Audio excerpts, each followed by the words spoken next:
오늘은 정말 많은 분들이 관심을 가질 수밖에 없는 무거운 주제를 다루어 보겠습니다. 바로 8월 28일부터 전세 대출이 막힌 소식입니다. 특히 빌라나 다세대 주택, 도시형 생활주택 같은 비아파트 시장을 중심으로 집주인들이 파산 위기에 몰리고 세입자들도 발을 동동 구르는 상황이 벌어지고 있다는 소식입니다. 이게 단순히 대출 하나의 규제가 강화된 것처럼 보이지만 그 파급력은 결코 가볍지 않습니다. 전세 시장 전체를 흔들 수 있고 나아가 우리 사회의 주거 안정에도 큰 파장을 일으킬 수 있는 변화이기 때문입니다. 그래서 오늘은 이 제도의 배경부터 실제 현장 상황, 임대인과 임차인 모두에게 미칠 영향, 그리고 앞으로 우리가 주목해야 할 부분까지 차근차근 풀어보겠습니다. 우선 이번 사태의 출발점부터 보겠습니다. 한국주택금융공사, 흔히 HF라고 부르는 이 기관이 8월 28일부터 새로운 전세보증 규정을 적용하기 시작했습니다. 바로 공시 가격 126% 룰이라는 기준입니다. 이름만 들어서는 다소 생소하게 들리실 수 있습니다. 간단히 풀면 집값을 공시가격으로 산정했을 때 그 금액의 126%를 넘는 보증은 해주지 않겠다는 겁니다. 여기서 대출 한도 계산 과정을 잠깐 살펴보겠습니다. 기존에는 공시가격에다가 140%를 곱한 금액을 기준으로 잡고 여기에 담보인정 비율 90%를 곱해서 대출 보증 한도를 산정했습니다. 이걸 계산하면 결국 공시가격의 약 126% 정도가 최대치가 됩니다. 그런데 이제는 이 선을 조금이라도 넘어가면 보증이 거절된다는 겁니다. 즉, 세입자가 은행에서 전세자금을 대출받고 싶어도 HF 보증이 안 나오면 사실상 돈을 빌리기 어려워지는 것입니다. 그렇다면 이번 제도의 직접적인 충격은 어디로 가게 될까요? 바로 빌라와 다세대 주택 그리고 도시형 생활주택 같은 비아파트 전세 시장입니다. 우리나라 주거 시장을 들여다보면 아파트는 가격이 높고 진입장벽이 크기 때문에 상대적으로 자금 여력이 부족한 세입자들은 주로 빌라나 다세대를 대안으로 선택해왔습니다. 특히 사회초년생, 신혼부부 그리고 자산 축적이 아직 충분하지 않은 청년 세대에게는 아파트보다는 빌라를 전세로 주거하는 것이 현실적인 선택지였습니다. 이들에게는 아파트는 못 가도 빌라 전세는 갈 수 있다는 생각이 그동안 하나의 패턴처럼 자리 잡아왔습니다. 하지만 이번에 전세대출 보증 조건이 강화되면서 상황은 완전히 달라졌습니다. 세입자 입장에서 빌라 전세를 구하려고 해도 대출이 막혀 자금을 마련할 길이 없는 겁니다. 결국 계약 자체가 성사되지 못하고 이 시장이 직격탄을 맞게 되는 겁니다. 문제는 이게 단순히 거래 몇 건 줄어드는 정도로 끝나는 게 아니라는 겁니다. 전세대출은 빌라 시장의 숨통 같은 역할을 해왔습니다.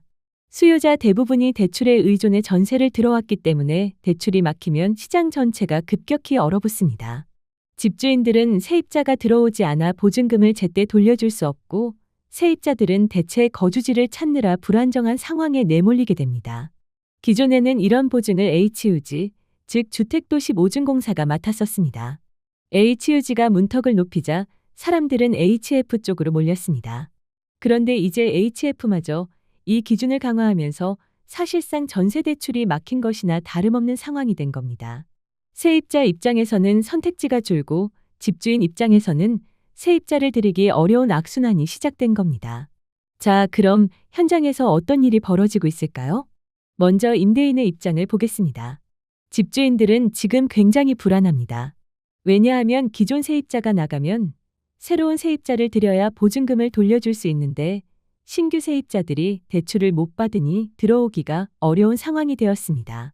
이럴 경우 기존 세입자 보증금을 제때 돌려주지 못해 연쇄적으로 자금 압박이 오고 심한 경우 파산까지 이어질 수 있다는 겁니다. 실제로 일부 집주인들은 보증금 반환 압박 때문에 파산 위기라는 표현을 직접적으로 쓰고 있습니다. 임차인들도 상황이 크게 다르지 않습니다. 내 집 마련은커녕 당장 전세를 구하려고 해도 대출이 막혀버리니 계약 자체가 성사되지 않는 겁니다. 특히 사회초년생이나 신혼부부 그리고 청년층 같은 경우는 자기 자금만으로 전세를 마련하기가 어려워서 대출에 의존하는 경우가 많습니다. 그런데 이들이 발이 묶이면서 사실상 전세시장 진입이 불가능해지는 겁니다. 여기서 우리가 또 하나 주목해야 할 부분이 있습니다. 바로 역전세난과 월세 전환의 가속화입니다. 역전세난이라는 말 많이 들어보셨을 겁니다. 집주인이 세입자에게 돌려줘야 할 보증금이 있는데 집값은 떨어지고 세입자는 줄어들어서 새로 들어올 사람이 없는 상황을 말합니다. 이럴 때 집주인은 보증금 반환을 못 해주고 세입자는 발이 묶이는 아주 곤란한 상황이 벌어지게 됩니다. 전세대출 규제가 강화되면 이 역전세난이 더 심화될 수 있습니다. 세입자가 들어오기 어려우니 집주인은 어쩔 수 없이 월세나 반월세로 전환하려고 합니다.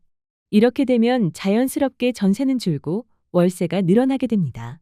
전세 제도의 기반 자체가 흔들릴 수 있다는 겁니다. 그럼 정부와 정치권은 어떻게 보고 있을까요? 일부 국회의원과 전문가들은 이번 조치가 너무 갑작스럽게 시행됐다고 지적합니다. 제도의 취지야 분명히 있습니다. 전세 사기를 예방하고 무리한 갭 투자를 억제하자는 거죠. 하지만 문제는 속도입니다.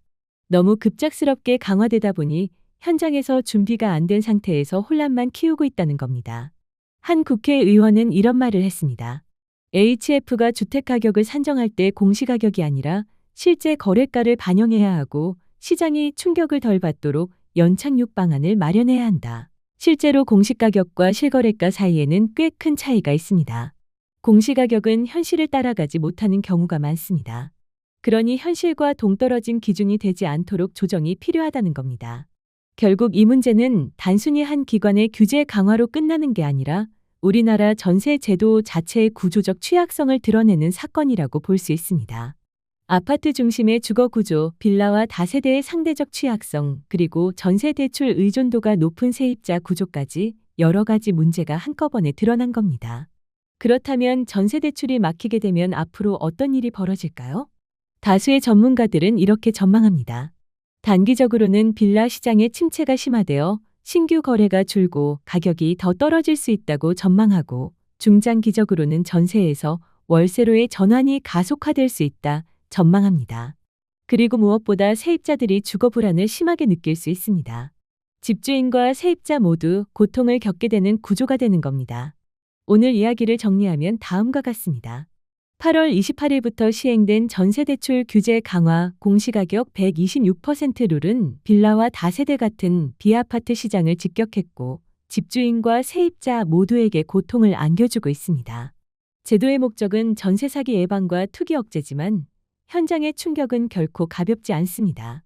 파산 위기에 몰린 집주인, 대출이 막혀 발이 묶인 세입자, 줄어드는 전세와 늘어나는 월세, 그리고 불안정한 주거 시장. 이 모든 것은 우리가 앞으로 반드시 풀어야 할 숙제가 되고 있습니다. 여러분은 이번 전세대출 규제 강화에 대해 어떻게 생각하시나요?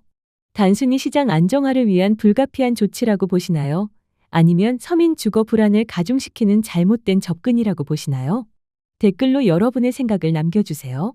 앞으로도 이런 중요한 경제, 부동산 뉴스를 깊이 있게 다뤄드리겠습니다. 오늘 영상이 도움이 되셨다면 구독과 좋아요 부탁드립니다. 감사합니다.